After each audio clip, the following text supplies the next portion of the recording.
Hey guys, what's going on? James here. We are back with yet another Pro Football Focus rankings list. This time is the top 32 linebacker units going into the upcoming 2021 season, and this is the second to last list that we have from Pro Football Focus. After this, we have the final roster rankings list that Pro Football Focus did, and both of these will be uploaded on the same day. So without further ado, let's get started here. Coming in at number 32, you have the Green Bay Packers. Coming in at number 31, you have the Cincinnati Bengals. Now, I do want to go ahead and clarify, in terms of 3-4 defenses, I believe that this list is only talking about middle linebackers, and then for 4-3 defenses, they are talking about both middle and outside linebackers.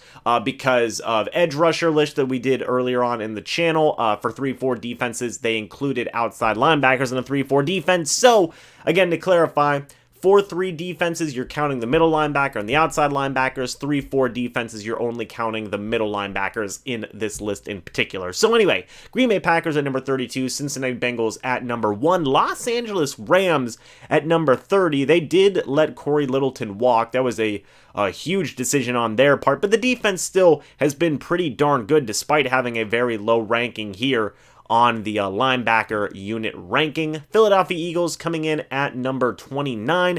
Detroit Lions coming in at number 28. Now, I like Jamie Collins, and did they sign Alex Anzalone? It looks like they did, so that's kind of surprising to see the Detroit Lions coming in here at number 28. I think that they have a much improved unit, in my opinion. I really am a big fan of Jamie Collins. I think he's underrated, but we'll see what happens here, and with Detroit and how they can get some of the young guys to play. Cleveland Browns coming in at number 27. This one is pretty darn interesting, but they did draft JOK in this most recent NFL draft. Aside from him, which, a lot of people consider him a steal, definitely a lot of things up in the air.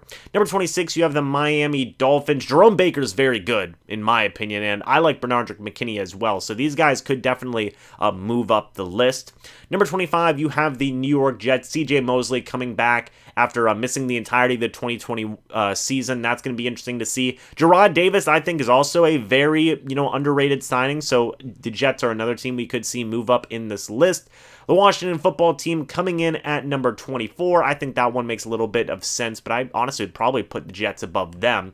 Coming in at number 23, you have the Kansas City Chiefs. Coming in at number 22, you have the Arizona Cardinals with Isaiah Simmons. So that's going to be very interesting to see how Isaiah Simmons does. They also have Zaven Collins as well. Number 21, you have the Los Angeles Chargers. Number 20, you have the Carolina Panthers. Shaq Thompson, he's basically the guy leading the charge there for that Carolina Panthers defense now with Luke Kuechly gone. Obviously, if Luke Kuechly was still a part of this team, they would be probably in the top 5 at least. So, Carolina Panthers coming into number 20. Number 19 here, you have the Baltimore Ravens. Patrick Queen, I think, is a good young guy. I think LJ Fort's very underrated in my opinion. I think he's been very solid. So Baltimore coming in at number 9, a respectable spot there. Number 18, you have the Tennessee Titans, Jayon Brown, Rashaan Evans. I think these guys can both be pretty darn good. They also have Monty Rice as well. Jacksonville Jaguars coming in at number 17 with Joe Schobert and Miles Jack. That one's a little surprising in my opinion. Las Vegas Raiders coming in at number 16. They were the team that signed Corey Littleton. They also have Nick Kwiatkowski. They've got a couple of pretty decent linebackers there. Coming in at number 15, you have the New York Giants, Blake Martinez. He's a very underrated linebacker in my opinion. Reggie Ragland, again, another guy who's not really a big name, but he's a solid of enough veteran in my opinion. Number 14, the Buffalo Bills. I'm honestly surprised they're not a little bit higher. Matt Milano just got a big contract extension. I really, really do like Tremaine Edmonds. I think he's a very solid linebacker in my opinion, regardless if they say he's overhyped or not. And then AJ Klein, he's been a solid veteran for years. So I'm honestly surprised they're not a little bit higher, but 14 is not a bad spot for Buffalo. Number 13, we have the Pittsburgh Steelers with Devin Bush. He's basically their main guy. Vince Williams is actually retired now. He just recently retired, so that might have put them a little bit further down on this list had that information been available.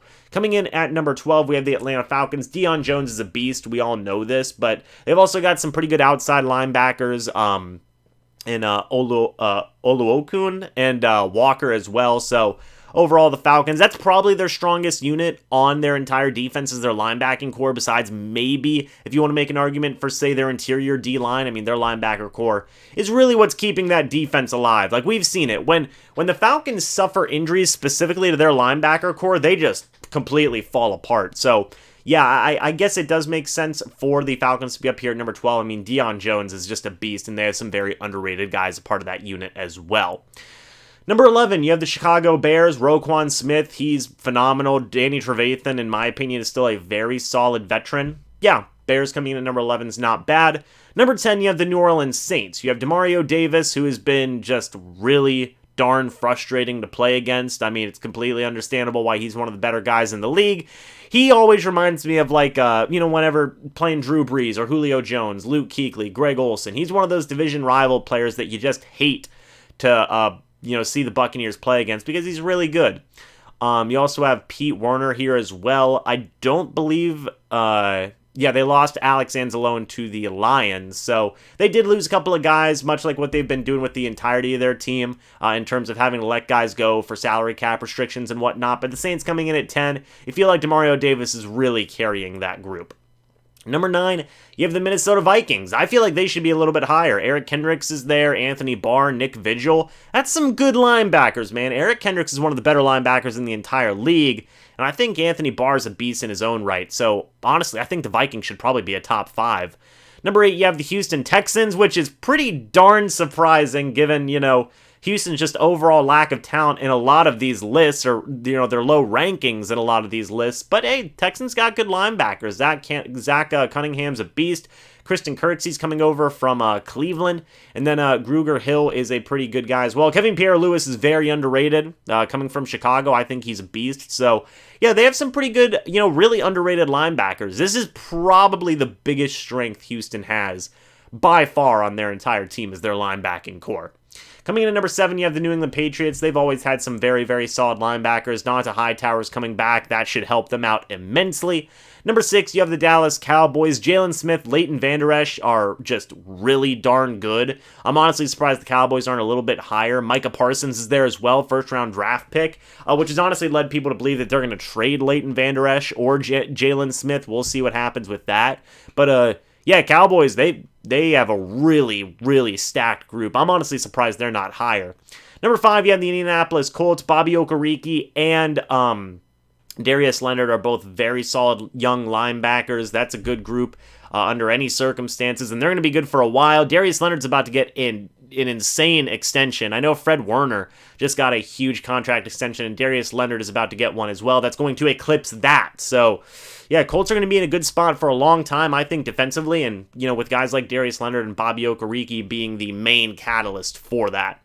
Coming in at number 4, we have the Denver Broncos. So we're in the top 5, by the way, and the Tampa Bay Buccaneers are still not on this list. So Alexander Johnson, Josie Jewell, like I've talked about before in previous lists, those guys are just overall very solid players. And yeah, the Broncos, it's not, big name value, but they're very solid defenders. Vic Fangio is one of my favorite coaches in the league, and he knows how to coach up some good defenses. So shout out to the Broncos there. And finally, coming in at number 3, we have the Tampa Bay Buccaneers. Levante David is one of the best linebackers in football, and you don't need to go back further than the Super Bowl to see evidence of it. While Travis Kelce had been destroying the rest of the league, regardless of position, David was able to notch a pair of pass breakups when covering him. Devin White is viewed as a star by many because of his high frequency of positive impact plays he makes, tied for 6th in tackles for loss or no gain over the past 2 years, but he also gives up a lot of negative plays. These obviously hurt the team, but they are often harder to identify at first glance. So I have not a problem. I love that Tampa Bay Buccaneers are ranked number 3. Then you look at number 2, you have the Seattle Seahawks. KJ Wright's not there anymore, by the way, but they have Bobby Wagner there, which I guess drags them all the way up to number 2. And then San Francisco 49ers coming in at number 1. I would honestly probably put the Buccaneers above the Seahawks, in my opinion. They're talking about Devin White here, and it's interesting because if the Buccaneers linebacker unit is ranked number 3, they're saying the Buccaneers are the third best linebacker unit in the entire league. why didn't they have Devin White higher ranked in terms of the individual linebacker rankings? He was down in the, mid-20s, I believe, and Lavonte David was all the way up there at, I believe, number 3 or number 2. In my opinion, in that previous video, I thought that Devin White should have been higher, and just based off of them ranking the entirety of the Buccaneers linebacker unit, I'll say it again, Devin White should have been higher on that previous list. I agree with a lot of what this says. Devin White, he's been an absolute star and a beast. Does he have some negative plays? Yes, he does, but I think that overall, it's made up for by just overwhelmingly amount of positive plays that he has. Of course, Lavonte David is one of the better linebackers in the league. We all know this, in my opinion. 1A, basically, with Bobby Wagner. But I would still put them above the Seattle Seahawks. I mean, it's just according to this, you have Jordan Brooks there with Seattle, you have Bobby Wagner, but KJ Wright's not there anymore, so don't consider him a part of that. So I think that the combination of Lavonte David and Devin White are better than just Bobby Wagner by himself. Now, whenever you go into the San Francisco 49ers, they have Dre Greenlaw, they have Fred Warner, who's an absolute beast. I'm not as mad with the 49ers being number 1 because, they have some good linebackers, but I think the Buccaneers should be number 2 above the Seattle Seahawks, in my opinion. And I still hold true. I still think Devin White should be given more credit here from Pro Football Focus. And I'm not even speaking of that as to bias. I'm just saying that the positive plays that Devin White has vastly outweigh the negative plays that we have seen from him. And overall, I kind of take that as a nitpick to try and put the...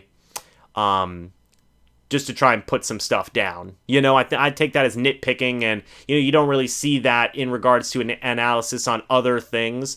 So, it is what it is. I don't know. I'd have the Buccaneers coming in at number 2, but they are here at number 3, which I'm still pretty darn good with. What do you guys think about the Tampa Bay Buccaneers linebacker ranking? The Seattle Seahawks and the San Francisco 49ers are ranked above them. Where would you have the Tampa Bay Buccaneers ranked on this list? And what do you feel about all the other teams' rankings on this list as well? Give me your guys' thoughts. It's always been fun to read those comments and get that discussion going. But thank you guys so much for watching this video. Hope y'all enjoyed, and I will see you all in the next video or the next live stream. But until then, and as always, guys, goodbye for now, and go Bucs.